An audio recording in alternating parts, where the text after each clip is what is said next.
officially he's passed away. We've got that information. My colleague Yash, of course, was giving us the statement that has been officially put out. The world is mourning his loss. But I also want to take a moment to tell you about this man and what he's done and what he's achieved and why it truly matters. Number one, I want to tell you he's shattered the world record by climbing all 14 8,000 meter peaks in just a matter of 7 months and 6 days.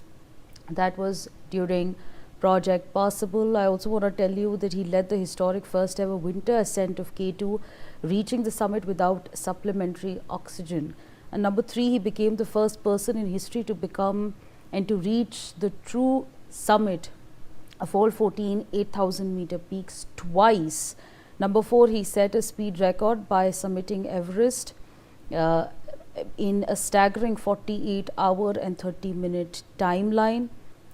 He also went to Makalu back to back during that tenure. Number five, he claimed a world record for the most total summits of 8,000 meter mountains, topping out over 50 times. He has completed the first and the fastest traverse between Mount Everest and Lotus without bottled oxygen in 25 hours and 1 minute. In fact, I also want to tell you a little bit more about him. He scaled all 5 of Pakistan's 8,000 meter peaks without supplementary oxygen in only 26 days. Let me now go across to my colleague Rumi Mishra, who joins us on the broadcast. Rumi is going to be, in fact, I'm being told Rumi will be joining us momentarily, but Yash is back with us on the broadcast. Yash, I was just trying to help our viewers understand the man that he truly was, the achievements that he's made, that for any normal human being would be absolutely impossible. What more can you tell us?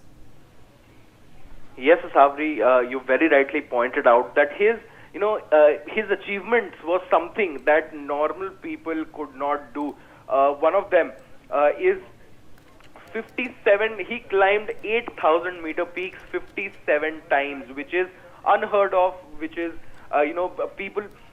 people climb one 8,000 meter peak, two 8,000 meter peaks in their lives, and he climbed 57 of them. Let's just take a look at his Instagram. He has 2.4 million followers. He had 2.4 million followers. He was awarded with an MBE while his time in UK Special Forces in the Royal Marines while he was a Gorkha.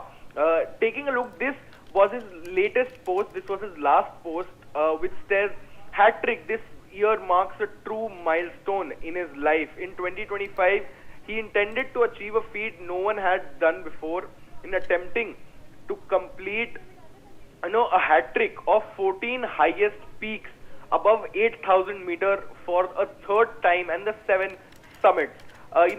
He further wrote that every step he has taken since Project Possible, which was 2019, the first time he climbed all 14 peaks within 6 months, which a very shocking fact is that before 2019 Project Possible, the longest time to climb, the shortest time to climb all 14 peaks was 7 years.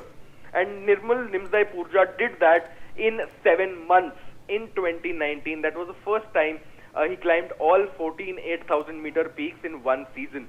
He said that every step that I have taken since Project Possible has led me here. All your support and encouragement has made this possible. Now again, he did not just climb the mountains. He had a foundation in which he raised 1.38 million pounds, the total elevation in feet of the 14 peaks. He climbed and continued to scale until this tragic accident that happened just today. Taking a look at more posts of his, this was a client reaction after they summited the Everest.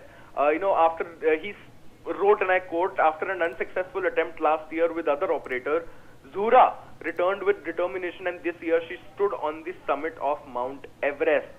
He further states that whether you're dreaming of Everest or your first 8,000 meter peak, the 7 summits, a 6,000 meter climbing peak, or even a Himalayan trek, he was here to help your dream turn into reality. This is his was his post that he posted after summiting highest number of 8,000 meter summits without bottled oxygen. This was never the plan, he says. Initially, the plan was just to climb Gasherbrum 2, which Right. is another one of the 8,000 meter peaks in the Karakoram range in Pakistan. He said that, if I tick off Broad Peak while he's here, only one remains, which is Cho Yu. So yes, his plan was just to climb G2, not to go to Broad Peak. But as it turns out, he changed his plan. He went to Broad Peak.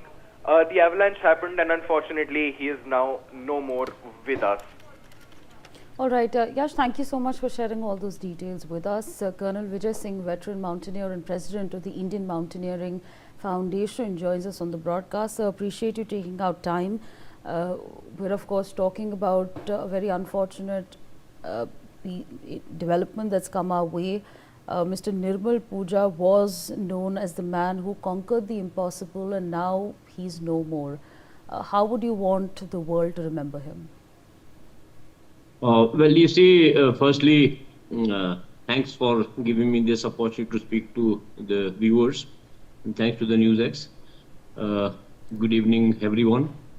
You see, Nirmal Purja was a very, very renowned mountaineer, and he was experienced, and as you are all aware, that it's climbed all 14 peaks within 6 months of time span of 6 months.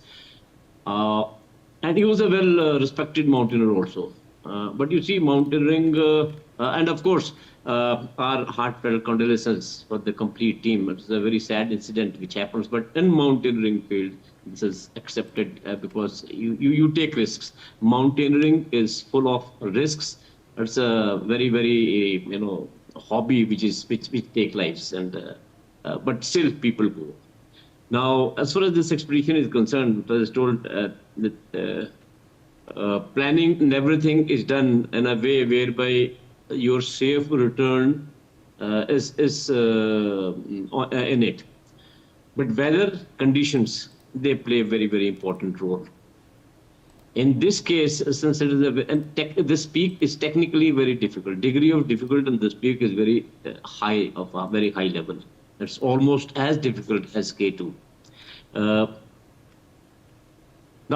Firstly, you see, there was a delay in getting the information about this, and then to have search parties and rescuers to go to that height in this inclement weather, which the weather conditions were very, very, very bad, high winds, temperature very, very low, and even difficult for helicopters to go to that height in that when the wind velocity is quite heavy. What happens is when you're planning to scale a peak, the route chosen is very important. And in this case, they were very all-experienced climbers, and especially, a renowned climber like Purja. They would have catered for every contingency or every thing. They would have done that.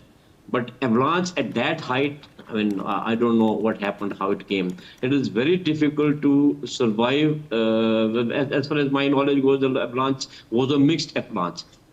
It was mixture of debris, of hard snow, of debris, of stones, silex, everything included. So it's very difficult to, save yourself at that height.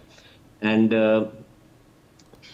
this is with the height, 7,000 approximately. That is what I have heard. It's very difficult to survive, and difficult to rescue also.